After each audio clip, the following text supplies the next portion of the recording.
તો સાબરકાંઠાના પ્રાંતિજના સલાલ નજીક કારમાં આગ લાગવાની ઘટના બની।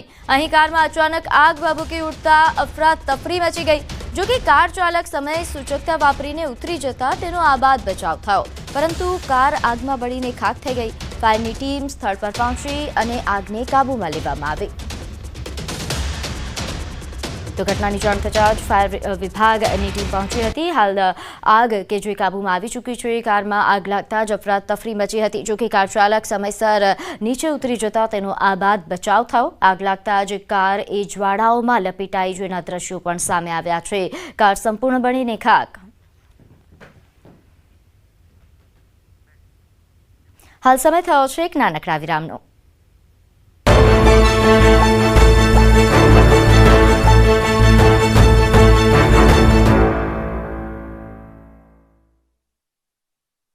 ભાજપના ફાયર બ્રાન્ડ નેતા અને ભરૂચના સાંસદ મનસુખ વસાવાએ તેની શૈલી મુજબ ફરી એકવાર જાહેર મંચ પરથી જ અધિકારીઓને ઉધડો લીધો। આદિવાસીઓના વિવિધ પ્રશ્ને અધિકારીઓને તતડાવી નાખ્યા। પ્રસંગ હતો ડેડિયાપાડામાં વિકાસ સપ્તાહનો, જ્યાં મંચ પરથી સાંસદ મનસુખ વસાવા મકાઈના ભાવ મુદ્દે વેપારીઓ અને ખેડૂતોને લૂંટતા અધિકારીઓ પર ગુસ્સે ભરાયા।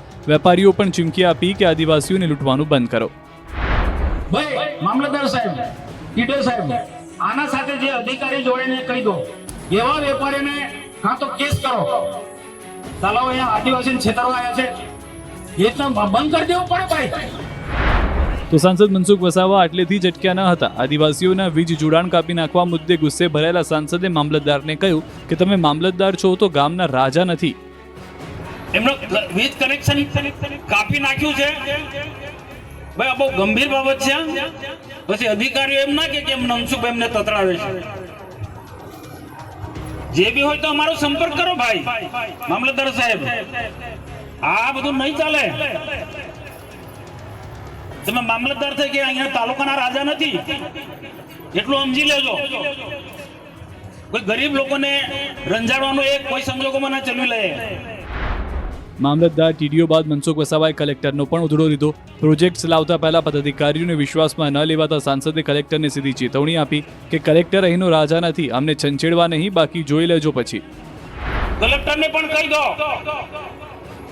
કોઈ પણ પ્રોજેક્ટ અહીંયા લાવતા પહેલા અમારી સાથે પરામર્શ કરે। કલેક્ટર કઈ એનો રાજા નથી ભાઈ। સાંસદના આક્રમક વલણથી વિકાસ સપ્તાહના કાર્યક્રમમાં ઉપસ્થિત સૌ કોઈ આશ્ચર્યચકિત થઈ ગયા હતા। સુરતમાં ભાજપના કેટલાક નેતાઓ દબંગ બનીને દાદાગીરી પર ઉતરી આવ્યા છે। સુરતમાં ઈચ્છાપુર બસ સ્ટેન્ડ નજીક ભાજપના પૂર્વ સરપંચ યોગેશ ભગવાનદાસ પટેલે તેમના સાગરીતો સાથે મળી ગેરેજ માલિક વત્સલ પટેલ અને તેમના મિત્ર દક્ષાંગ પર જાહેરમાં બેરહેમીથી હુમલો કર્યો હતો। ઝઘડો મિત્રો વચ્ચેના ફોન પરના વિવાદનું સમાધાન કરવા માટે શરૂ થયો। ભાજપ નેતા યોગેશ પટેલે ફરિયાદીને મા બહેનની ગાળો આપી અને ગાડીમાંથી લાકડી કાઢીને વત્સલ પટેલને 2-3 ફટકા માર્યા। આ મારામારીની સમગ્ર ઘટના સીસીટીવી કેમેરામાં કેદ થઈ હોવા છતાં અને ફરિયાદમાં આરોપીનું નામ જોગ સ્પષ્ટ લખાયેલું હોવા છતાં ઈચ્છાપોર પોલીસની કામગીરી પર ગંભીર સવાલો ઊભા થઈ રહ્યા છે। આ ભાજપના નેતાનું નામ હોવાથી પોલીસ કાયદાકીય કાર્યવાહી કરવામાં ઢીલાશ વર્તી રહી હોવાના આક્ષેપો થઈ રહ્યા છે। આ મુદ્દે પોલીસે 2 આરોપીની ધરપકડ કરી। શાળાની તિજોરીમાં ધોરણ 3 થી 5ના વિદ્યાર્થીઓના પરીક્ષાના પેપર હતા અને એ તિજોરીની ચાવી ચોરીને ભાગી ગયા ચોર, જેથી અટકાવી પડી પરીક્ષા। ચોરીનો અજીબોગરીબ કિસ્સો બન્યો બહુચરાજીના રણેલા ગામે।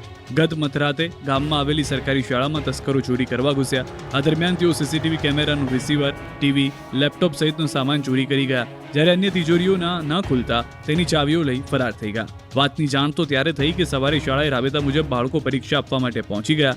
શિક્ષકો પણ આવી ગયા અને પરીક્ષા શરૂ કરવા માટે શિક્ષક તિજોરીમાંથી પેપર કાઢવા ચાવી શોધતા હતા, પરંતુ મળી જ નહીં, કેમ કે જે તિજોરીમાં ધોરણ 3 થી 5ના બાળકોનું અંગ્રેજીનું પેપર રાખવામાં આવ્યું હતું એની જ ચાવી લઈને ફરાર થઈ જતા તિજોરી કેવી રીતે ખોલવી એને લઈને મૂંઝવણમાં મુકાયા, જેને પગલે શાળામાં પરીક્ષા અટવાઈ પડી। ધોરણ 3 થી 5ના વિદ્યાર્થીઓનું અંગ્રેજીનું પેપર આપ્યા વિના બેસી રહ્યા। હવે પરીક્ષા કેવી રીતે લેવી તે સવાલ છે।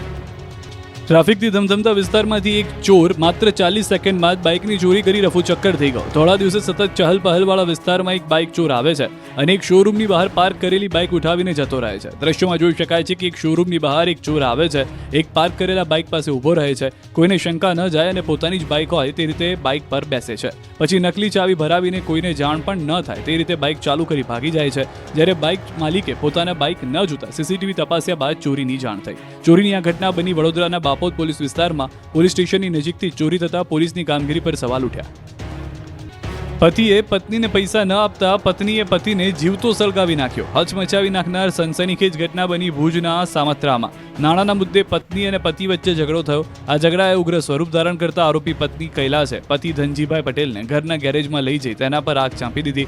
બાદમાં ધુમાડા નીકળવા લાગતા પાડોશીએ મૃતકના દીકરાને બોલાવ્યો. આગ લાગવાથી પતિ ગંભીર રીતે દાઝી ગયા. દાઝેલા પતિને તાત્કાલિક સારવાર માટે હોસ્પિટલ ખસેડવામાં આવ્યા, પરંતુ સારવાર દરમિયાન તેનું મોત નીપજ્યું. પોલીસ તપાસમાં સામે આવ્યું છે કે આરોપી પત્નીએ તેના પતિની પ્રથમ પત્નીના 18 તોલા સોનાના દાગીના પણ પોતાની પાસે રાખી લીધા, જેને લઈને પણ વિવાદ ચાલતો હતો, જેથી સળગાવી દીધી. પતિએ એમ્બ્યુલન્સમાં હોસ્પિટલ સારવાર માટે જતા મારી પત્નીએ મને સળગાવ્યો છે તેવું બૂમો પાડી હતી. પુત્રની ફરિયાદના આધારે પોલીસ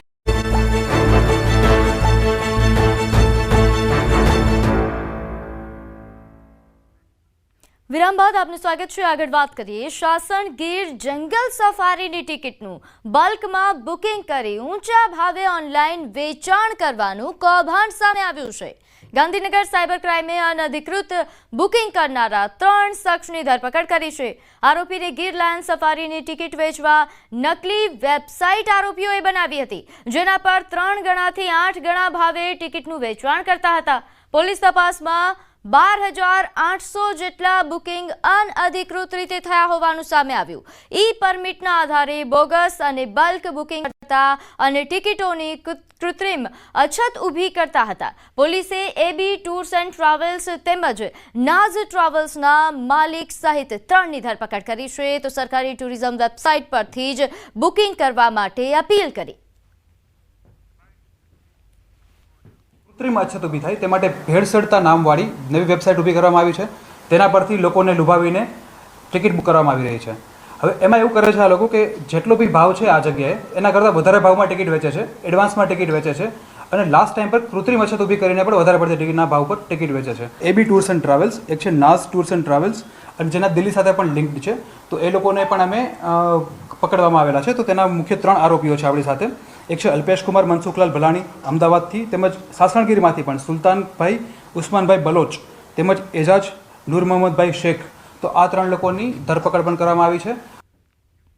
જામનગરના ઠેબા ગામમાં રહેતા વેપારી કૌશિક અગ્રાવત સાયબર ફ્રોડનો ભોગ બન્યા. ઊંચા વળતરની લાલચ આપી અજાણ્યા શખ્સોએ કુલ ₹1,87,44,407ની છેતરપિંડી કરી છે.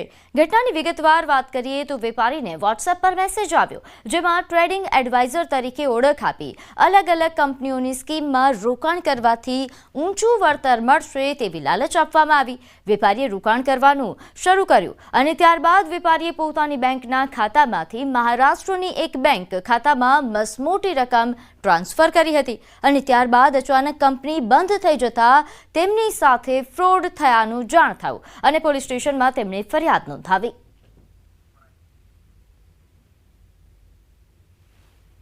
આ જે ફરિયાદી છે એમની પાસેથી 1 કરોડ અને 87,44,000 આશરેની રકમ અલગ અલગ બાબતોમાં ઇન્વેસ્ટ કરાવડાવવામાં આવેલી હતી, જે ખરેખર એક એની સાથે ફાઇનાન્શિયલ ફ્રોડ આ બાબતનું થયેલું હતું.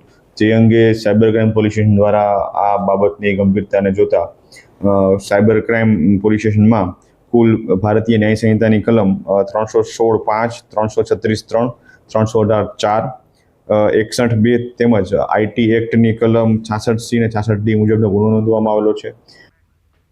સુરતના ઉધના રેલવે સ્ટેશન પર મુસાફરોનું કીડિયારું ઉભરાયું છે. દિવાળી છઠ પૂજાને લઈને પરપ્રાંતિયો માદરે વતન જવા રવાના થયા. રેલવે સ્ટેશન પર પગ મૂકવાની પણ જગ્યા ન હોય તેવા દ્રશ્યો સામે આવ્યા છે. પોલીસ દ્વારા સીસીટીવી અને ડ્રોન સર્વેલન્સથી બાજ નજર રાખવામાં આવી રહી છે. ભીડ પર કાબુ મેળવવા માટે પોલીસ બંદોબસ્ત પણ ગોઠવાયો છે. દરરોજ 20,000થી 25,000 મુસાફરો માદરે વતન જવા રવાના થયા છે. ઉધના રેલવે સ્ટેશન પર મુસાફરોની ભીડ. દરરોજ અહીં 20,000થી 25,000 મુસાફરો માદરે વતન જવા માટે રવાના થાય છે. દરરોજ આટલી મોટી સંખ્યામાં અહીં ભીડ એકત્રિત થવાના કારણે પોલીસ બંદોબસ્ત ગોઠવી દેવામાં આવ્યો છે. આ ઉપરાંત ડ્રોન અને સીસીટીવી કેમેરાથી સર્વેલન્સ કરવામાં આવી રહ્યું છે. હાલ પોલીસ દ્વારા કોઈપણ પ્રકારની અનિચ્છનીય ઘટના ન બને તેના માટેની તમામ તકેદારીઓ રાખવામાં આવી રહી છે. નોંધનીય છે કે દિવાળી અને છઠ પૂજા નજીક આવી રહી છે, જેના કારણે આ મુસાફરો માદરે વતન જઈ રહ્યા છે. આ બે દ્રશ્યો આપ જોઈ રહ્યા છો મુસાફરોની ભારે ભીડ તમામ સ્ટેશન પર, ખાસ કરીને ઉધના રેલવે સ્ટેશન પર જામી છે. અને આ ઉપરાંત બીજી તરફ પોલીસ બંદોબસ્તની જો વાત કરવામાં આવે, ડ્રોનનો વિશેષ ઉપયોગ કરવામાં આવી રહ્યો છે, જેથી કોઈ પણ પ્રકારની ભગદડ ન મચે, અને મચે તો તાત્કાલિક તેના પર કંટ્રોલ લઈ શકાય.